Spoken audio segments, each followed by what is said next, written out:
Hello again, and welcome to On the Brain. Today we have a special episode. We are having a free-flowing time where we can chat and talk about any topics we feel are worth sharing. A big old sharing time. Whether it's current events, just what's going on in our lives, or anything else in between. With me are John and Tanner. And I'd like to start off by saying, first off, I'm getting over a cold, so excuse me if my voice sounds a little different, whether it is better or worse. But I have a little story to share. I went to a bar for the first time since being 21. Well, I guess I never really went to a bar before, but I turned 21, over COVID and everything. So it was a very interesting experience. I went to a bar and I got carded by a bouncer there, and it was interesting, and got to walk in, and it was a very interesting experience. The most interesting part of it was the men's restroom.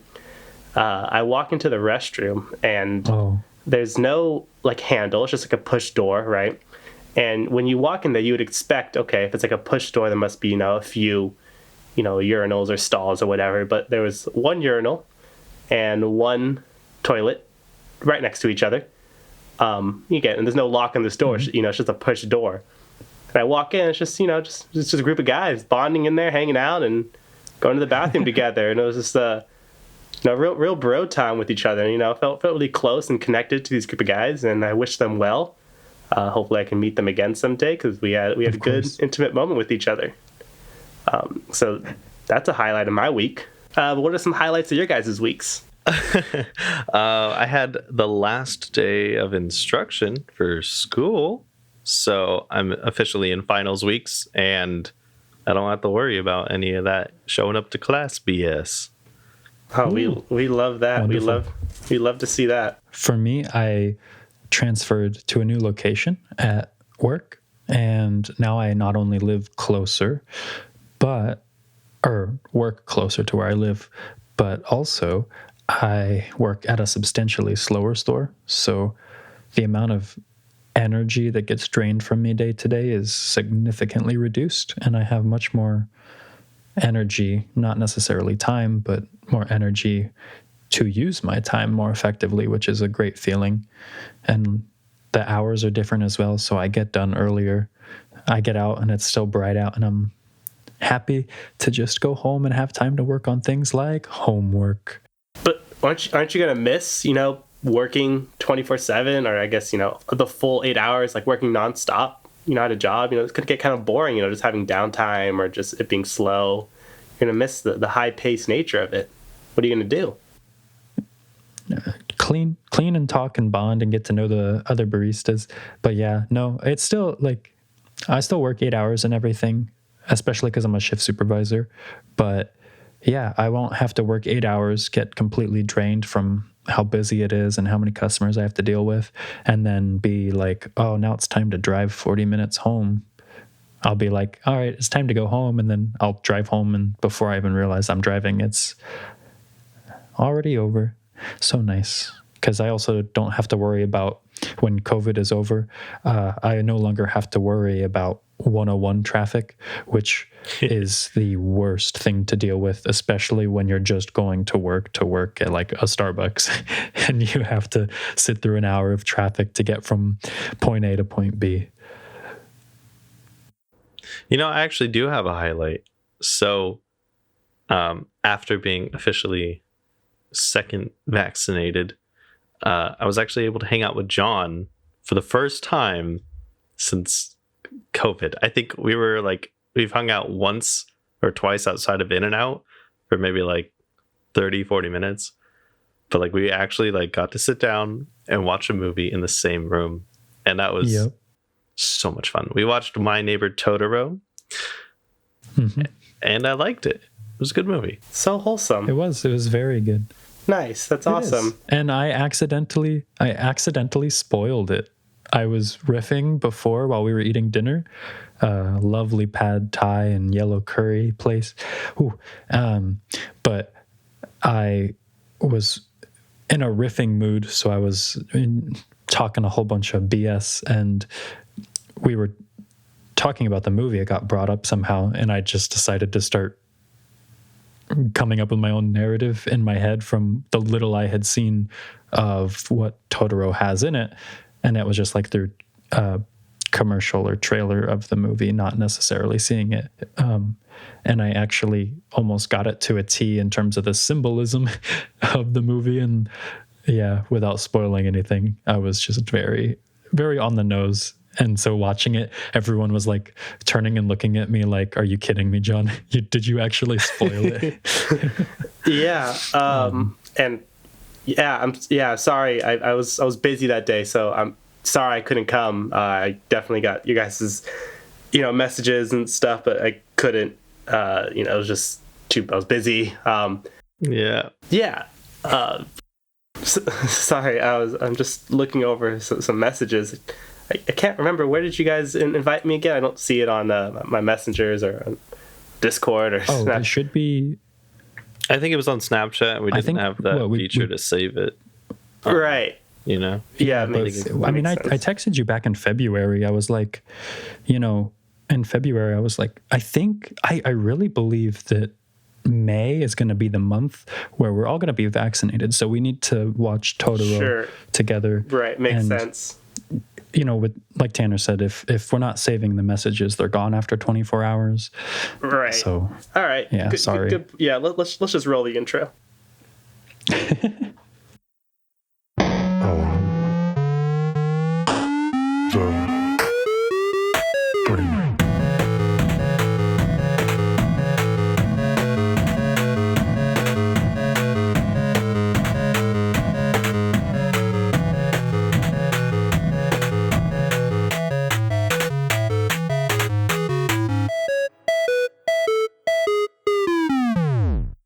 All right, welcome back. Got a lot of current events that I feel like has happened in the last couple weeks. Don't know where to start. I guess let's start with something a little bit lighthearted, a little bit fun. I'm sure everyone is familiar, at least the three of us are familiar with Bo Burnham.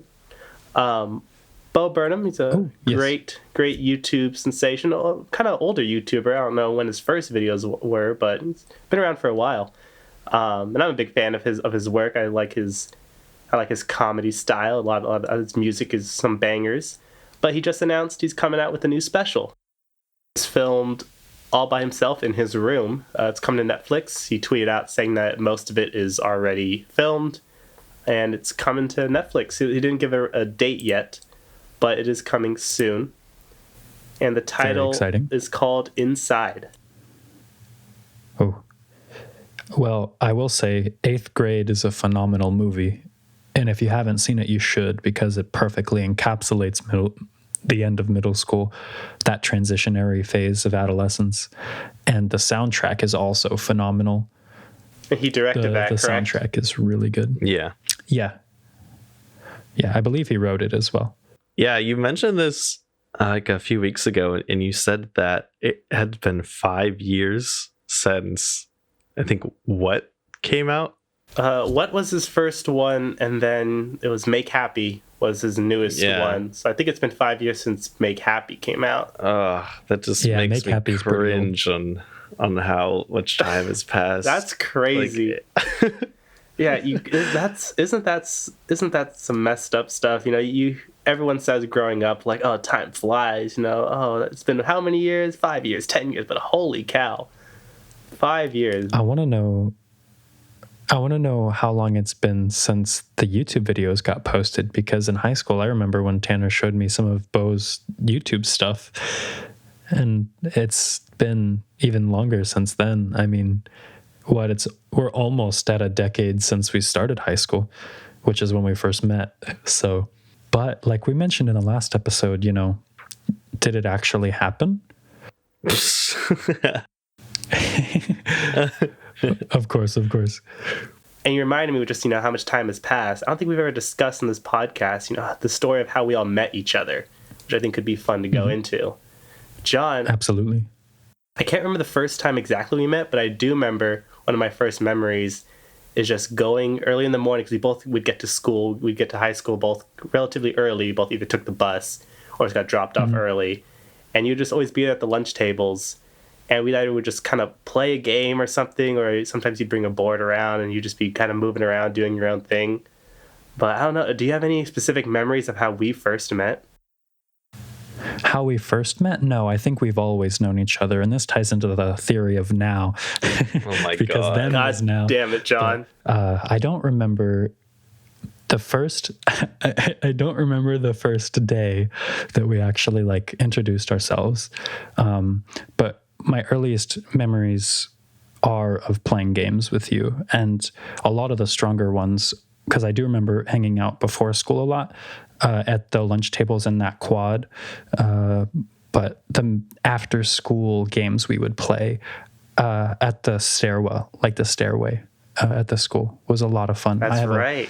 a lot of wacky memories of waiting because my bus was always the last one. True.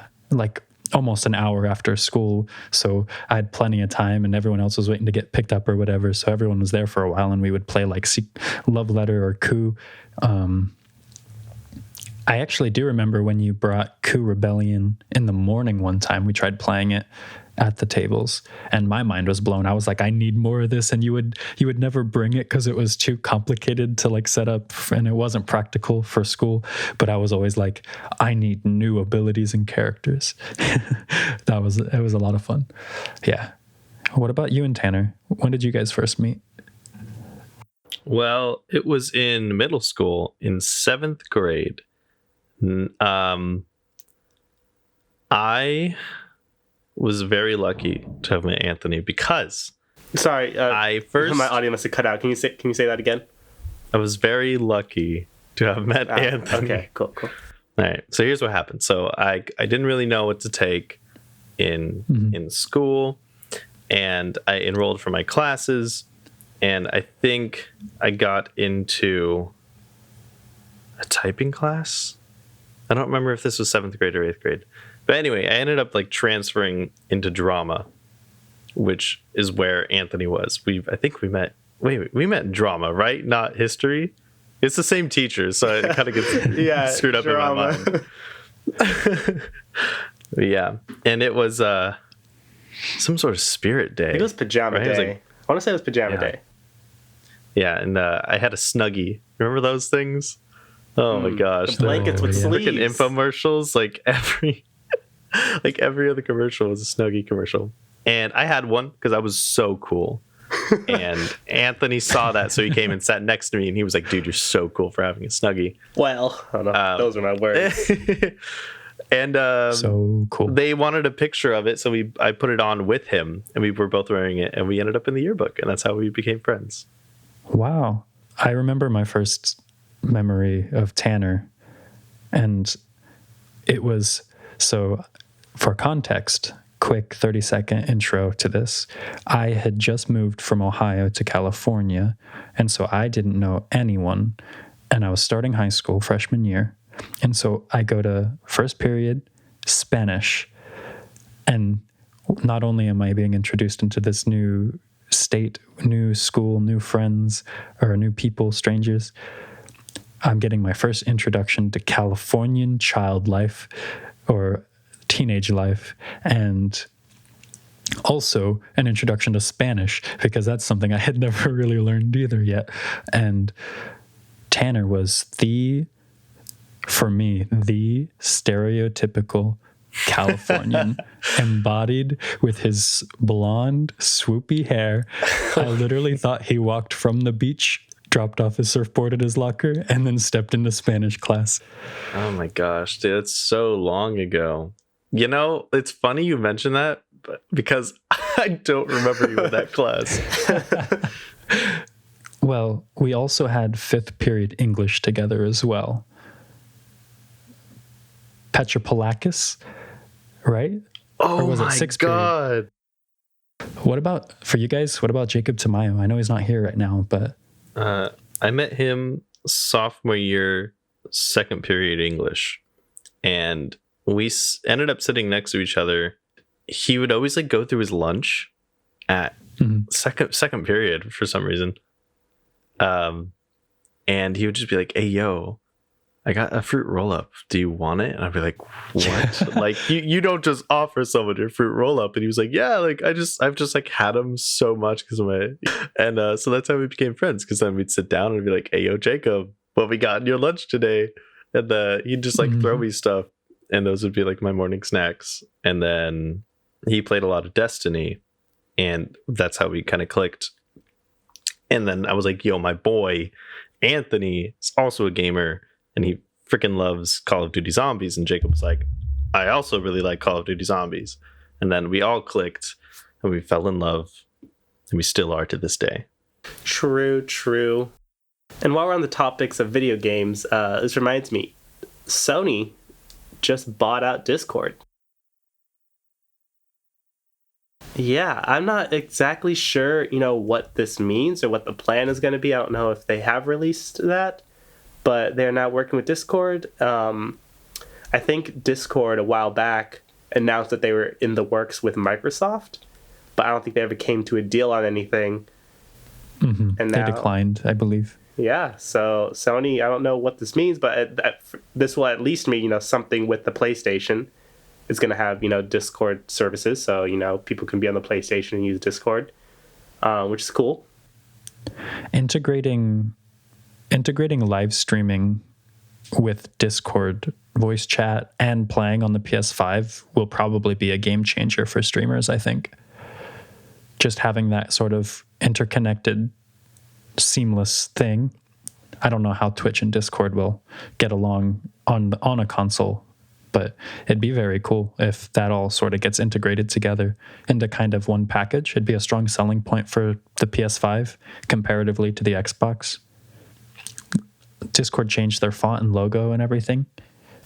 I saw a meme about that, actually. It was on Reddit. It was just like, salute to another fallen comrade. And it was like the old Instagram logo, the old, like, all these other old past logos, and it had the Discord logo on there.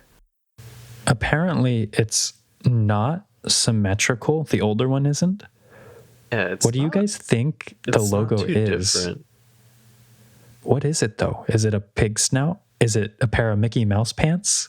Is it a game controller? I guess, yeah, it could be a game controller, but I always envisioned it as some kind of like robotic person.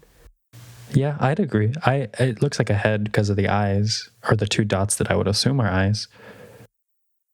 But while we're on the topic of voice chat, another kind of new thing announced in this realm is that Riot, the team behind Valorant, announced that they will start recording in-game voice chat to root out toxic players. So all voice chatting is going to be like recorded, all in-game voice chatting. And if people get reported, in the game, then the Riot team can now go back and review the audio. Oh. I'll read their statement they put. It says, we know disruptive behavior using our voice chat is a concern for a lot of players, and we're committed to addressing it more effectively. In order for us to take action against players who use voice comms to harass others, use hate speech, or otherwise disrupt your experience, we need to know what those players are saying. And, Twitter, went into a frenzy of, this is infringing on rights. I want to be able to game, in a calm environment and not have to worry about Big Brother, things like that. And then you have the other side saying, they can do what they want. It's their games. And, this is overall good for the community. The people who, who are getting harassed and things like that, they can address it. I want to know what your guys' thoughts are on it. I have a question.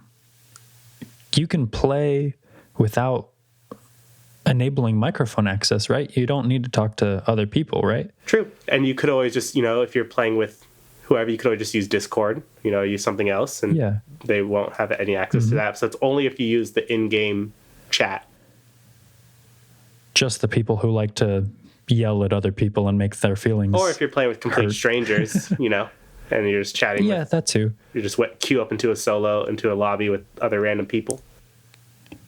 I feel like, as long as when you turn the game off, it's not still listening, it's not really infringing on your rights. If you're choosing to play the game, they can make the rules. And if they're making the rules to help make the community less toxic, it wouldn't be a bad thing, Yeah, it's just weird because there is a mute button, but at the same time, it's what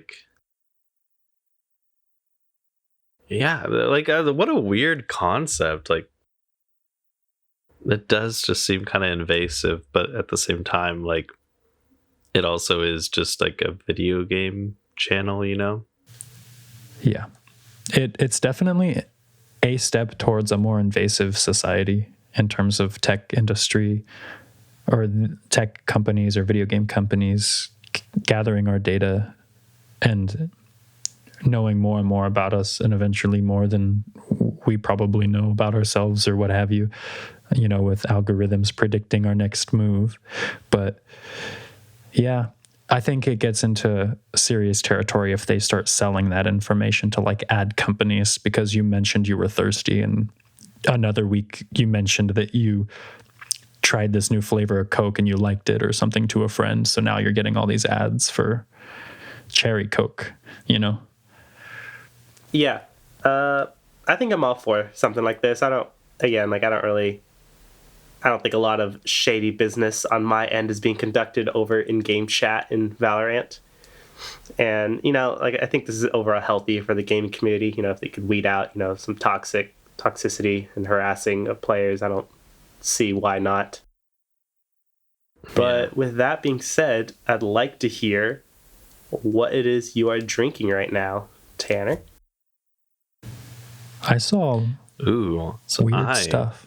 I'm drinking boba tea, some milk tea. It is called the Black Widow. Ooh. It is a black oolong milk tea with this weird egg thing in it. It's like a weird kind of egg jelly. It's pretty good. I like it. I asked for like light sugar because I had like some frozen yogurt like right before that. So I was like, man, I really shouldn't load up on sugar. It's okay without the sugar, but it's good. Well, how do you feel being on the tail end of the boba shortage in California? Like, what do you mean there's a boba shortage? There was a boba shortage. Like the boba bubble things, the actual... Yeah, like tapioca. Yeah, I guess it would be a tapioca shortage or something. But people were unable to get boba in their milk tea and they were losing their minds. Rightfully so. Rightfully so, I would say. Rightful. Oof. The day boba stops being available, sheesh. Oh no, it's infected our podcast. Hey, I'm a victim. I'm a victim of the sheesh, and I'm proud. I'm a fan. When I was getting frozen yogurt, there was like a little kid who was just like, sheesh. It's one of those things that you start off, you hear it, and it's like, that's a joke. It doesn't take more than one time hearing it for it to infect your brain. And literally, the next time someone says something, you immediately get the impulse to do it. We are getting so close to the perfect meme that is going to infect our entire culture. And this one is dangerously close to that because everyone I know has said it at least once. It travels fast and wide. It does. But what are you drinking, Anthony? A Clear Days Juicy IPA. It is from Utah, Salt Lake City, Utah, from a brewery over there. I've been there. You have. But it's cool. It's cute. Got it from a local liquor store, and no regrets on it. Has a nice finish to it. I'm choking on a boba. Oh no. I'm okay. I'm good. I'm sorry. I don't mean to laugh, but Tanner getting a boba at the end of a boba shortage and then choking on it is like the boba's last laugh sort of thing. For me, I am unfortunately fasting right now. I am doing 2 days a week, 8-hour meal area, 16-hour fast, and that landed on today. So I'm just restricted to a lovely hydrogen and oxygen combination known as water. But I will tell you, I've drank in at least 64 ounces today, and I feel refreshed. So I highly encourage you listeners to drink a glass of water because you definitely didn't drink enough today. So we'll wait here. Go drink that water. Go. We're waiting. Not just sips. You need to finish the glass. John, I have a full hydro flask here. I don't think I'm gonna chug that right now. Yeah. I'll partake. Thank you for everyone participating in water time.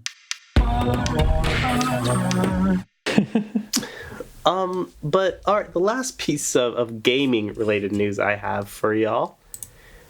Something was a little bit hot button issue came out like about a week and a half, 2 weeks ago. And by the time this podcast came out, probably like a month ago. But known as the Eci Esports Certification.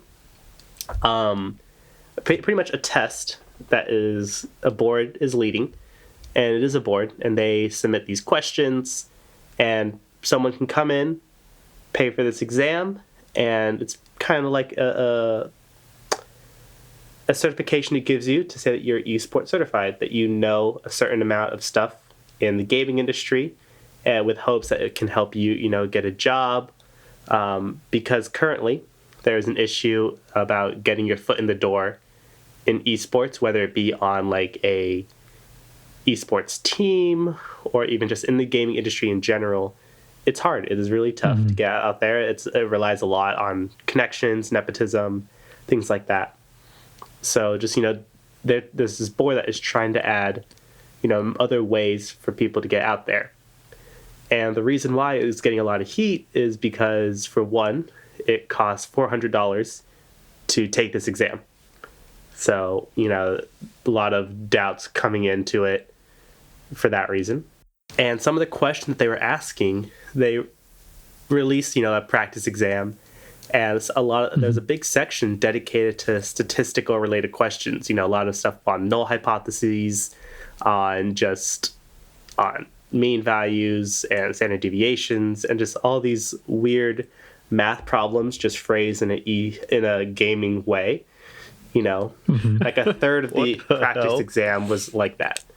But then the rest of the questions were, which country has the biggest gaming audience? Which game has the most, gaming audience? Things like that. What year did certain things happen? So gaming related, like history questions or just industry questions that you probably should know if you're trying to get into marketing and esports, or you're trying to get anything in that related field. And the last thing I want to share before I open up to what your guys' initial thoughts are is the panel. Like I said, it is a panel. I think there's around 6 to 8 people on this panel. And from everyone that I have listened to talk about this topic before, they all are personally vouching for this panel. They are saying that the people in this panel are some of the best people that they know in the industry, whether they are currently on esports teams or just in the industry in some way or form. And each of them have a credibility to them that everyone has been able to vouch for. And people who I respect listening to and value their opinions on, they have all vouched for these people. So this team, they have no like malicious intent behind them. Like in terms of monetary value, they have no hopes to gain anything from this. And from the looks of it, it's such a big project that they would not even gain money from this for years to come. So, and a little bit of updates on it now is they have since retracted the openings of like practice exams and things like that, so they can work on it more. They listen to a lot of the feedback from the people, and they're back in kind of working on it and submitting more questions, taking things out, and they're working on it. I just spit out a lot of information, but I want to gauge what you guys are thinking of this so far. Did you hear about this? Or if not, then what are your initial impressions? No, I have not heard about this. Surprising. I haven't heard about it, like everything you mentioned. But this is a very interesting thing. Like, literally unheard of. But I guess it's kind of the steps in the right direction. Because, for one, I've definitely seen how hard it can be. Like, I follow plenty of people on like Twitch and Instagram who are just these amazing players and can't be recognized because of how kind of like the marketing of your own brand and self kind of works on those platforms. Yeah. And it does come down to a lot of luck of being discovered. And so these people like that I follow have been like doing it for years, which obviously you need to, and kind of to kind of the point and how to prove yourself. But the fact is, like, yeah, like you said, they never had that foot in the door, and all they had going for them was that they were just hoping that someone would see their channels.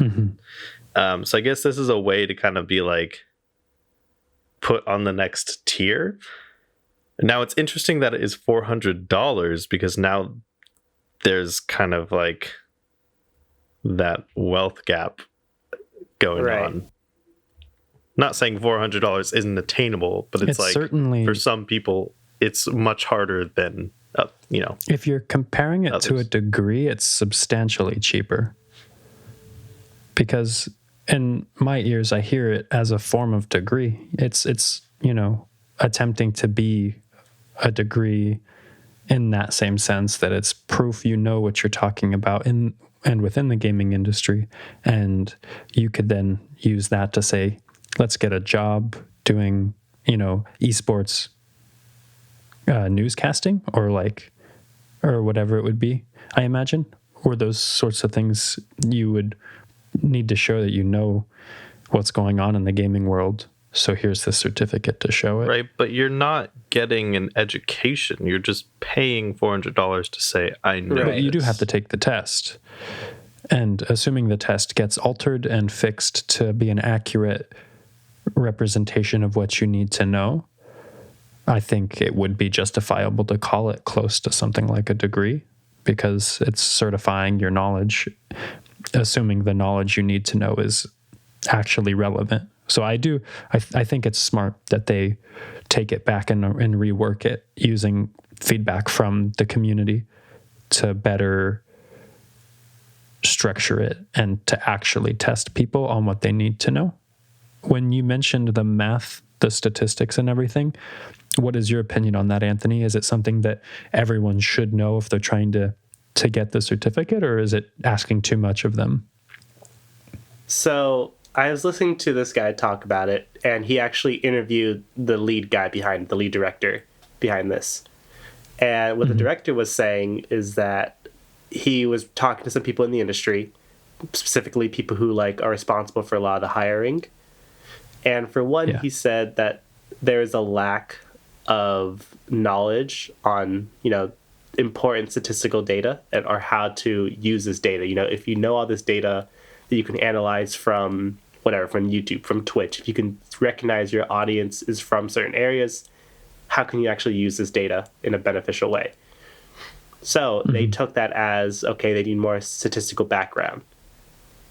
They probably went too overboard with it, though, and the direction they took it was not the right direction. Yeah. But that was the intent behind it. And they also mentioned a lot of stuff in general. It is hard to hire for people. They get all these big teams or whoever will get thousands of applications, and they cannot look through them all. So this will just provide some way to at least add an extra step of things to look at. And it's important to note, I kept hearing them say over and over again, if you're someone who is in the industry already, you're fine. You don't have to worry about this at all. You made it already. Mm-hmm. It's just for those people who haven't been recognized, who it's hard for them to be recognized, something to put them. It's something to add on to your resume, not a sole thing that will get you a job, but it's an addition. And the director also made a big clarification that there is going to be a lot of scholarships for this. He doesn't want money to be a reason why you can't take this exam, and I can't fully 100% defend what the money's going towards or anything like that, or why they're charging at all. Probably to add some kind of credibility to it in some way or form is my guess. Possibly, yeah. But they already are giving out, I think, hundreds of scholarships, I want to say. Maybe it was less. But there are scholarships already being awarded pretty much on a need-based decision. And he made a point, if you cannot afford this, they're listening to people. And if you are interested in this kind of thing, but if money is an issue, scholarships are available. I think for me, if you can't afford $400, you should focus on being able to save up $400, you know? Yeah, good point. I mean, there are more serious things to worry about, like if you can pay for food and rent and make sure you're like living life over buying this certificate, you know? And while it is a lot of money to spend on one thing, it's certainly something that is manageable to save up for. Like you could easily do it within a year, and that gives you plenty of time to study and learn what you need to learn, you know? Yeah, that's a good point. I also heard someone else mention that they kind of do like that there is some kind of costs, because it kind of shows that you have skin in the game, that you care enough for this kind of thing. Yep. Absolutely. I also think with the idea of the statistical aspect being overly used in the test, I think this is why it's important with an actual college education and degree.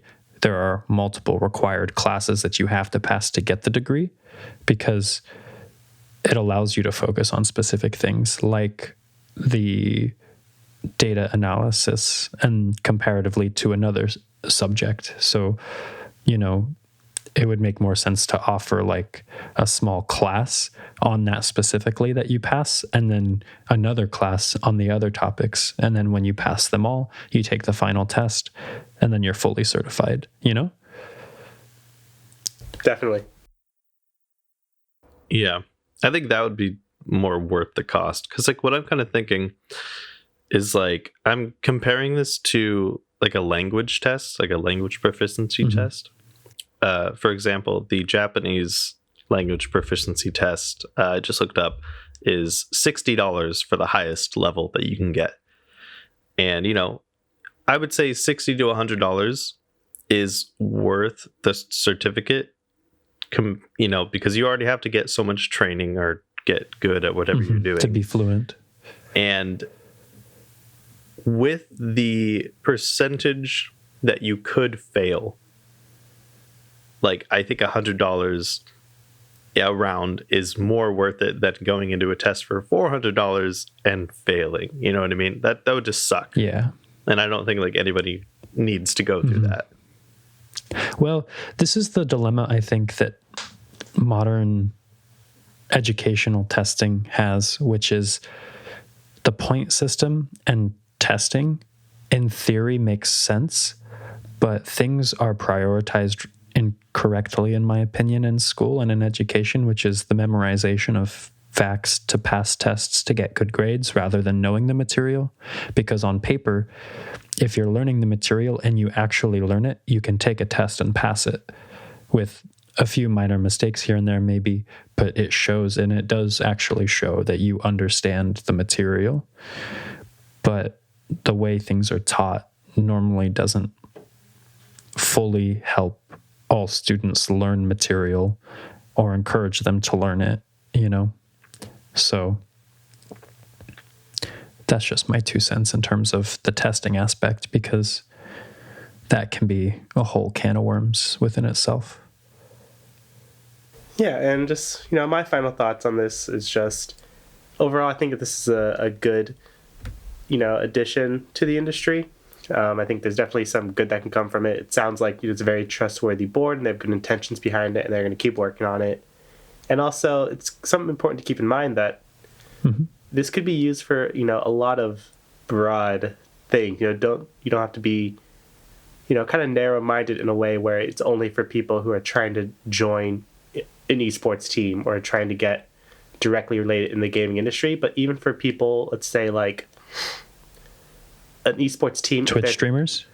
Well, I was thinking like even an esports team, if they are looking for a law firm to hire, if they can trust in this law firm to be esports certified, they have some background in their industry, they know what they're talking about, that they would are more likely to go for this kind of industry.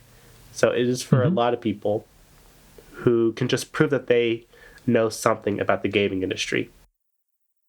Yeah, definitely. And that helps, strengthen the community and allow people to work together and find the correct connections, rather than trying to find the law firm that doesn't actually work out or what have you. Interesting.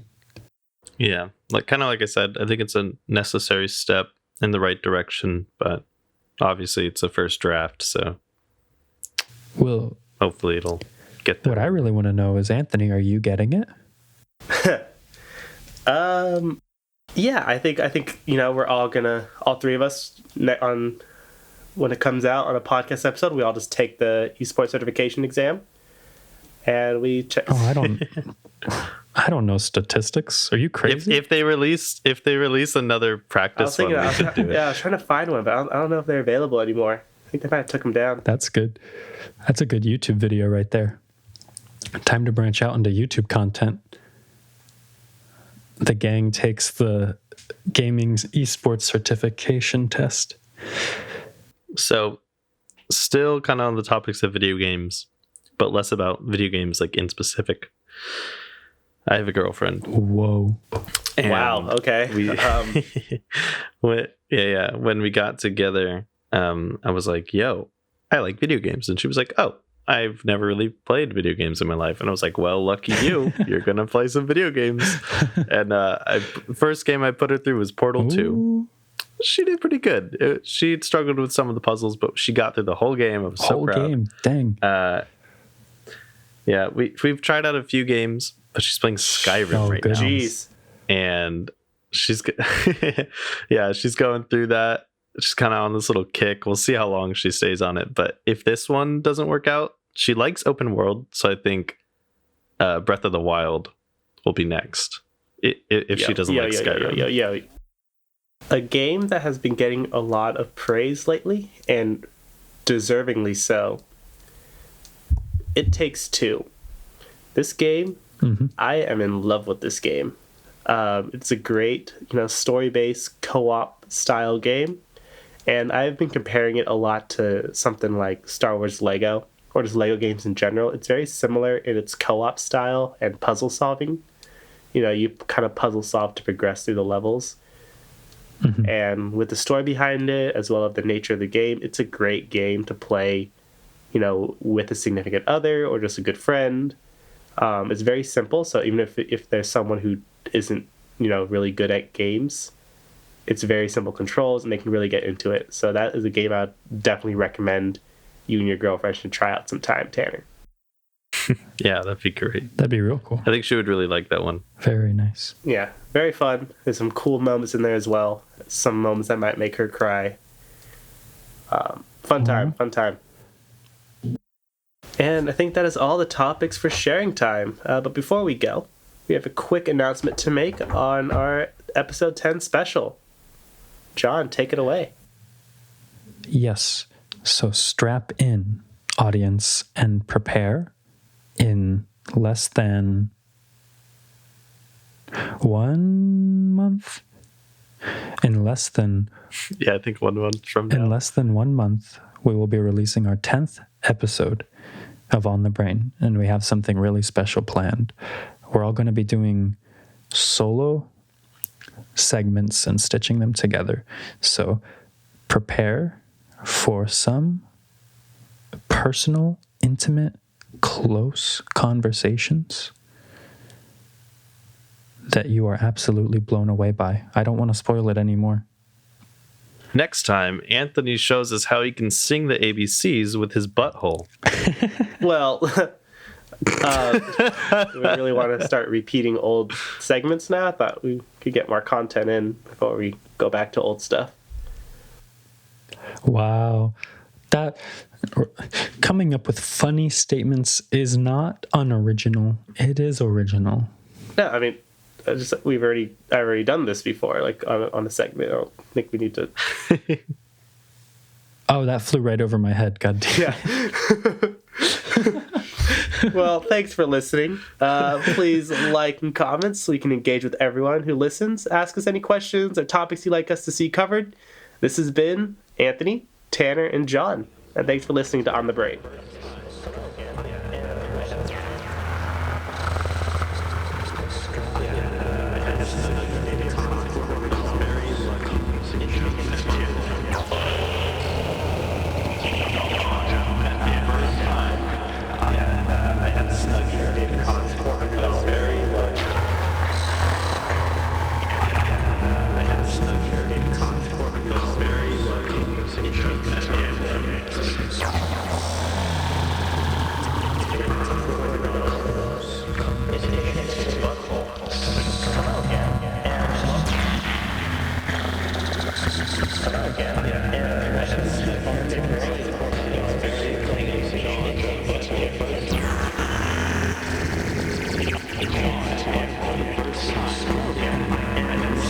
I